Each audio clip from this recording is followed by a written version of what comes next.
Olá, bom dia, tudo bem? Estamos iniciando mais uma semana, iniciando também o novo mês, que é setembro. E ontem, tia Deusdênia não passou por aqui, porque nós precisamos substituir a aula de habilidades digitais por matemática, lembram?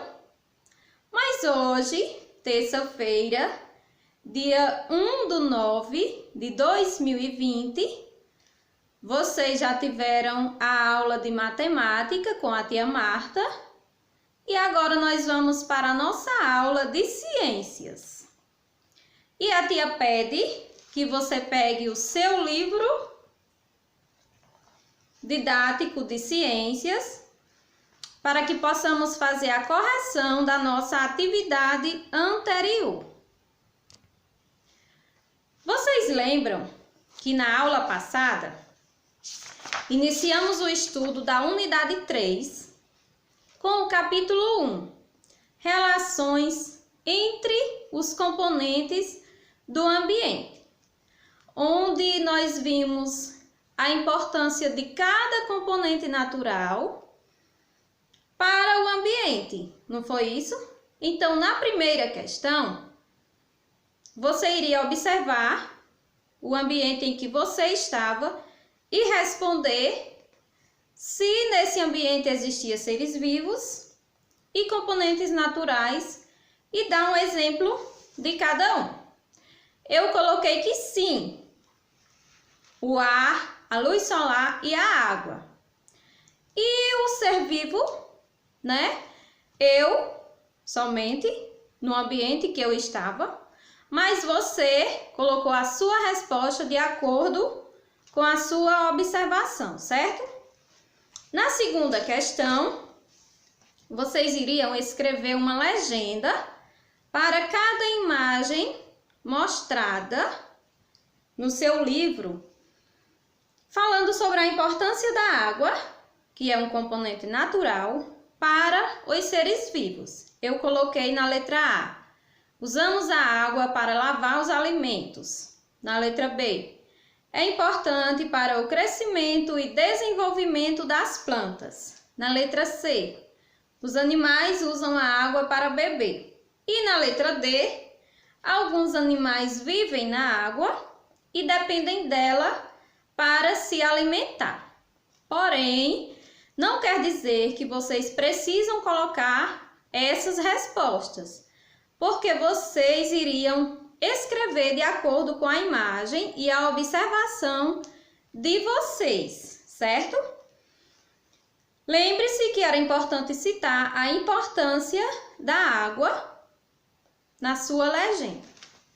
Na terceira questão, você iria observar também imagens e responder se o girino e o sapo adulto obtêm o gás oxigênio da mesma maneira. E a resposta é não, né? A gente sabe que o girino, ele obtém o gás que está misturado à água. E o sapo adulto, ele obtém o gás oxigênio que está presente no ar. Certo? Colocaram assim ou mais ou menos dessa forma, né? Já na quarta questão, você iria observar uma plantinha que foi colocada no quarto, no apartamento de uma menina chamada Paula. Só que ela regava a plantinha, mas com o tempo ela começou a observar que a planta estava amarelada. E na letra A, você iria responder: o que pode estar afetando a saúde da planta? A gente associa que é a falta de luz solar ou a luz do sol, certo? E na letra B, que sugestão você daria a Paula? Eu coloquei abrir as cortinas ou colocar a planta do lado de fora, certo? E na quinta, você iria ligar a planta jovem à planta adulta, usando um caminho onde você iria passar apenas pelos componentes naturais.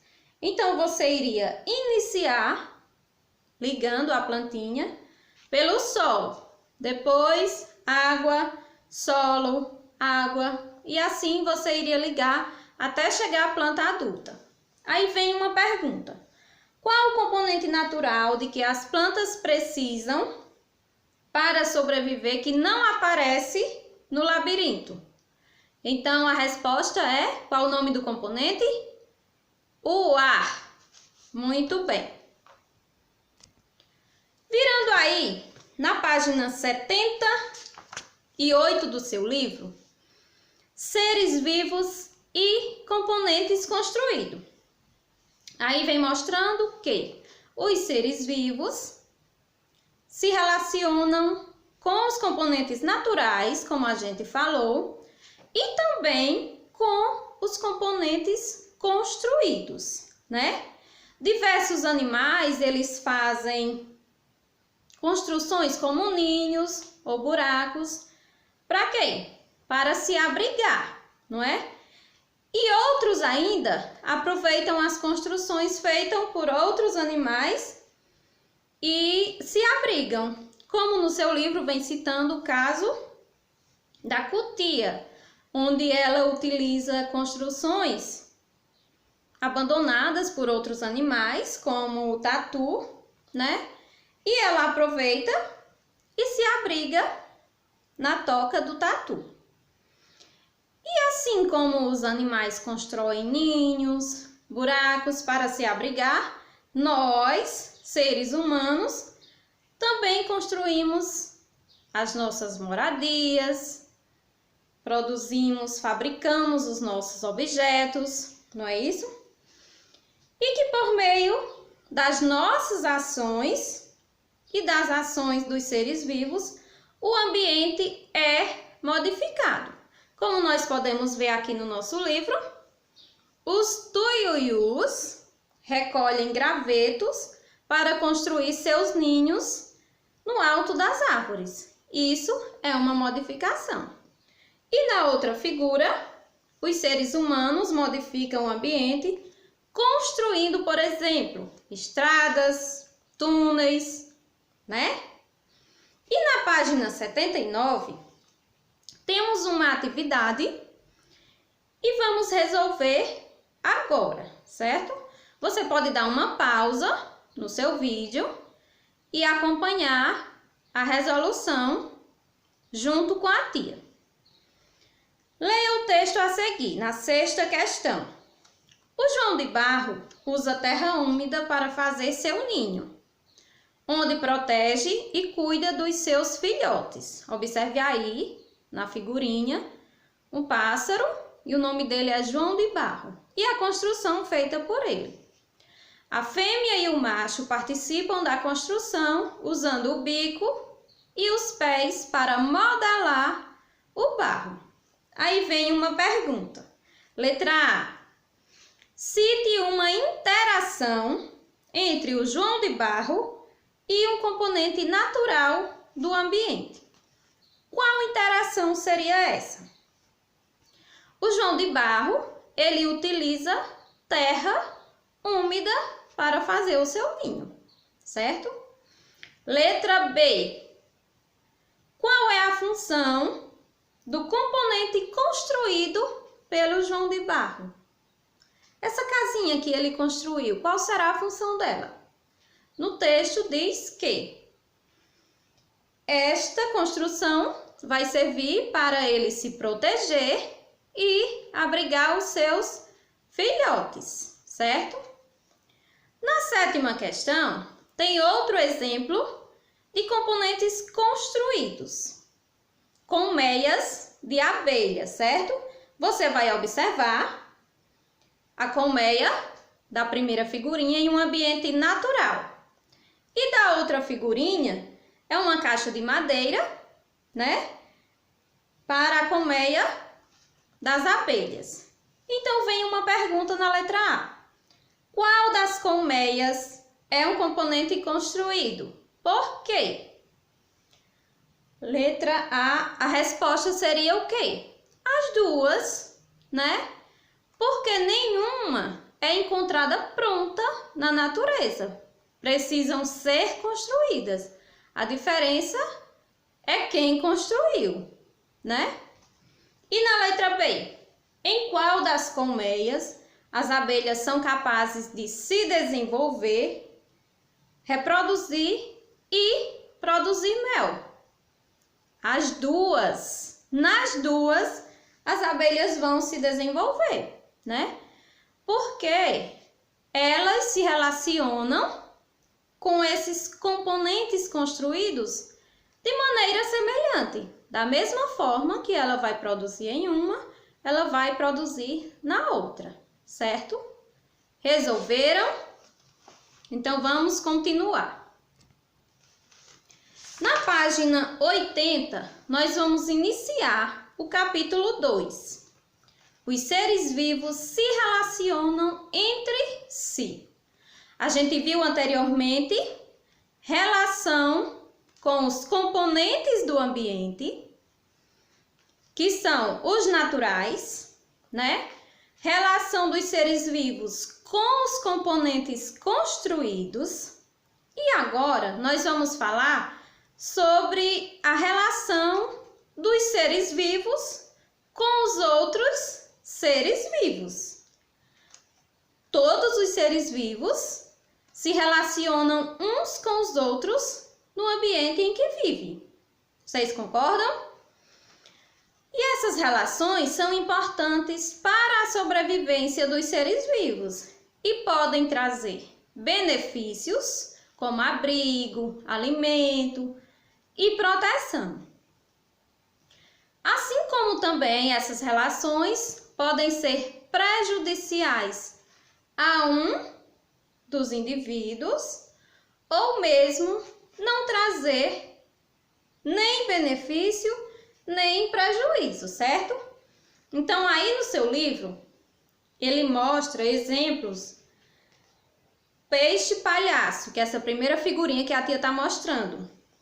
Eles utilizam as anêmonas, que são animais venenosos, como abrigo para se proteger de outros animais. Então, isso é uma relação de ser vivo com ser vivo.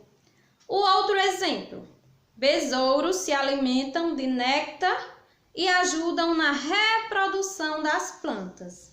Então, nesse caso, nós podemos observar que tanto é benefício para o besouro que está se alimentando, quanto é benefício para a flor, né?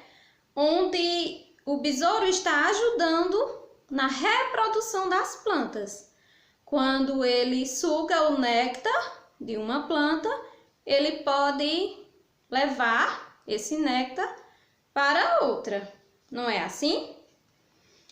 E na terceira imagem, nós temos um pássaro, martim pescador, uma ave, que alimenta-se de peixe, né? Então, nesse caso, o prejudicado é quem? O peixe, né?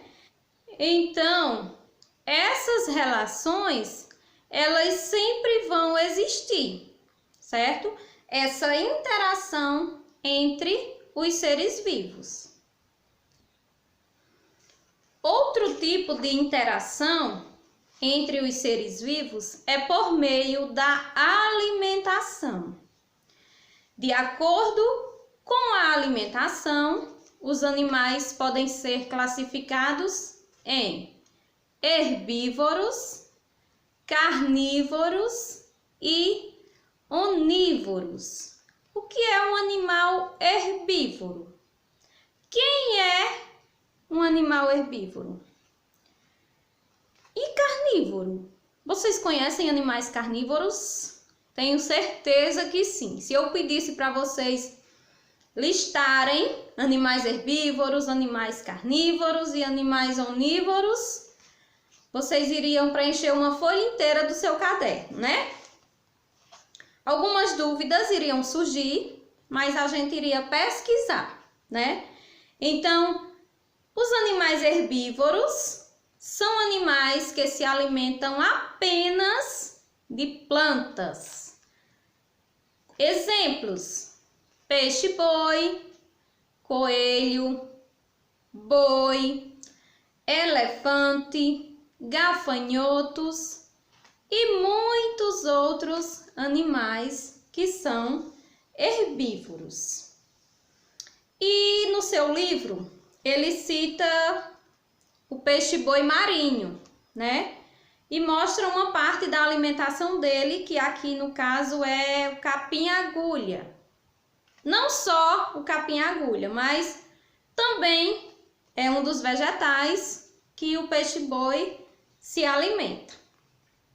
E carnívoros são animais que se alimentam de outros animais. Me digam aí os exemplos: leão, tigre, onça, louva-a-Deus e outros. Aqui no seu livro exemplifica o louva-a-Deus, que come principalmente outros pequenos animais, como libélulas, aranhas, né? Já que ele também é um animal pequeno. E onívoros? Onívoros são animais que comem plantas e outros animais. Exemplo: gambá, seres humanos, raposa, avestruz, urso e muitos outros. Quando a tia citou aí o urso, é com exceção do urso polar, né? Já que o habitat do urso polar não dispõe de vegetais. Então, somente o urso polar não é onívoro, mas os demais sim, certo? Então, onívoros são aqueles animais que se alimentam tanto de vegetais quanto de outros animais, não é assim? Os seres humanos, como a tia já citou, do que ele se alimenta? Como é a relação, gente, do ser humano com o animal de estimação? Existe uma relação? Sim, né? Se eu perguntasse para vocês, o ser humano se alimenta de outros animais?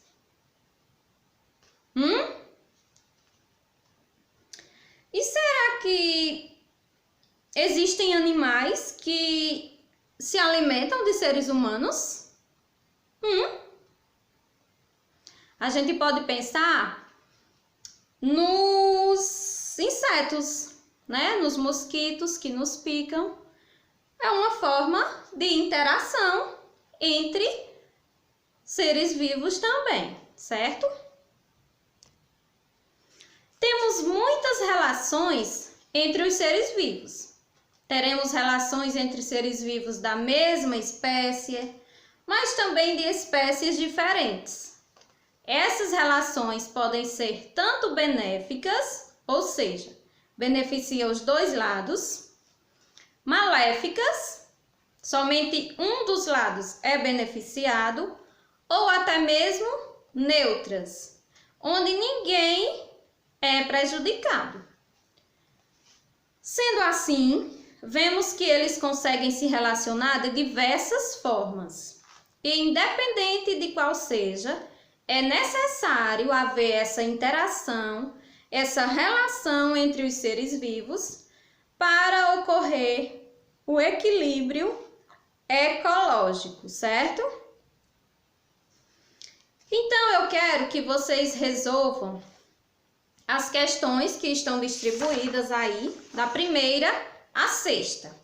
Na segunda questão, nós temos essa imagem aí, onde pede que você circule 4 situações que os seres vivos se relacionam entre si, certo? Então, nós vamos observar que a galinha, o que é que ela está comendo? Isso é uma relação. O que mais?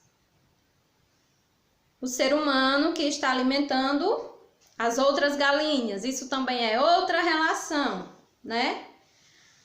A lagarta que nós temos aí na folha também é uma relação. E acima da lagarta nós temos um pássaro que ele também está se alimentando da lagarta, certo? Então essas são as situações de relação, de interação dos seres vivos nessa imagem. Lá na sexta questão, você vai ler esse texto, a jabuticabeira, e você vai identificar duas relações alimentares. Veja bem, na praça tem uma jabuticabeira, quando tem flores das abelhas é companheira. Já citei uma relação alimentar. Quando vem os frutos, parece dia de feira. A passarada logo chega. Uma boa refeição ninguém nega. Citei a outra, né? Que foi o pássaro e o fruto. Não foi isso? Além dessas questões, páginas 84 e 85, nós temos um pequeno texto onde fala sobre causas e consequências das perdas nas produções dos alimentos. Então, o título do texto é: O calor e a seca afetam a produção de plantas para a alimentação, certo? É um pequeno texto, você vai ler e vai responder na primeira, letra A e letra B, né? Onde lhe questiona sobre as plantas citadas no texto. Elas são para artesanato, alimentação ou decoração? A, isso mesmo.